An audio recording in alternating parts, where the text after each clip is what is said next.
বিভিন্ন দলসমূহক সহযোগত লৈ আজি ঢেকালি সমদল এটা প্ৰতিবাদী সমদল কৰিছোঁ আৰু আজি আমাৰ সকলোৱে থানাৰ সন্মুখত আহি আজি সকলোৱে এটা ন্যায় বিচাৰিছে যে সেই ধকনকাৰীজনক ওলাই দিব লাগে, যোনে ধকন কৰাৰ নিচিনা এটা ডাঙৰ অপৰাধ কৰিব মানে সাহস কৰিলে।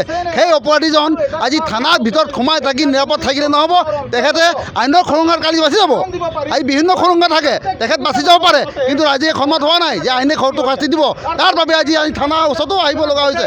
আমি আহ্বান জনাইছোঁ যে দোষীগৰাকী ৰাইজৰ মাজত দিব লাগিব, ৰাইজে শাস্তি দিব। আজি আইনেৰ শাস্তি দিয়াত ৰাইজে মনোপুত হোৱা নাই। আজি শেষৰ সিদিনা মাজবাটত ঘটনা এটা সংঘটিত হ'ল, ছাত্ৰী এগৰাকীৰ ওপৰত এটা ধকন ঘটনা সংঘটিত হ'ল। আজি দুদিন পিছত আমাৰ ঢেকালিত অনুৰূপ ঘটনা সংঘটিত হ'ল। আজি অসমৰ ছোৱালী যুৱতী ছাত্ৰীসকল স্কুল যাবলৈ ভয় পোৱা হ'ল। মহিলা ঘৰৰ পৰা ওলোৱাত ভয় খাবলগীয়া হৈছে। তেখেতসকলে নিৰাপদ নহয়, তেখেতসকলক স্কুল যাব, টিউশ্যন যাব, সুখ হৈ ঘূৰি আহিব নাই, সেয়া কিন্তু সন্দেহজনক অৱস্থা। আজি অভিভাৱকসকলেও আজি মানে ভয়ত নিজৰ ল'ৰা ছোৱালী স্কুলমুখী কৰিব নাই, তাত এটা সন্দেহ এটা সৃষ্টি হৈছে। আৰু সেইকাৰণে আমি অসম স্থায়ী ছাত্ৰ সন্থা শোণিতপুৰ জিলা সমিতিয়ে আজি এক প্ৰতিবাদী কাৰ্যসূচী লৈছোঁ।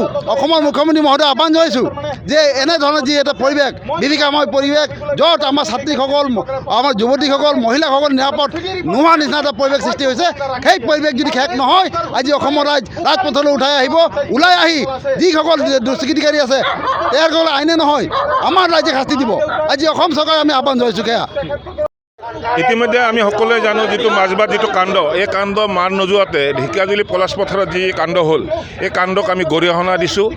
আৰু আমি দেখিছোঁ যে এটা সম্প্ৰদায়ে আমাৰ স্কুলত যোৱা ল'ৰা ছোৱালীৰ ওপৰত যিটো অত্যাচাৰ, আমাৰ মানুহৰ ওপৰত যিটো তেখেতসকলৰ লুণ্ঠন, এই লুণ্ঠন যাতে সোনকালে অসমৰ মুখ্যমন্ত্ৰী ডক্টৰ হিমন্ত বিশ্ব শৰ্মা ডাঙৰীয়াই যাতে বন্ধ কৰে, তাৰ বাবে আহ্বান জনাইছোঁ। আৰু আমাৰ যি পলাশ পথাৰৰ যি ঘটনা, এই ঘটনাৰ যি দোষী, এই দোষীজনক যাতে কঠোৰতম শাস্তি দিয়ে। আচলতে তেখেতক ইনকাউণ্টাৰ কৰিব লাগে, তেখেতক জেলহাটলৈ প্ৰেৰণ কৰিব নালাগে। আৰু তাৰ বাবে আজি ঢেকীয়াজুলি অঞ্চলৰ ৰাইজ ওলাই আহিছে। আৰু আমি প্ৰশাসনক আহ্বান জনাইছোঁ, যদি আপোনালোকে তাৰ ওপৰত ব্যৱস্থা কৰিব নোৱাৰে, তেতিয়াহ'লে আপোনালোকে ৰাইজক ওলাই দিয়ক, ৰাইজে তাৰ ওপৰত ব্যৱস্থা গ্ৰহণ কৰিব।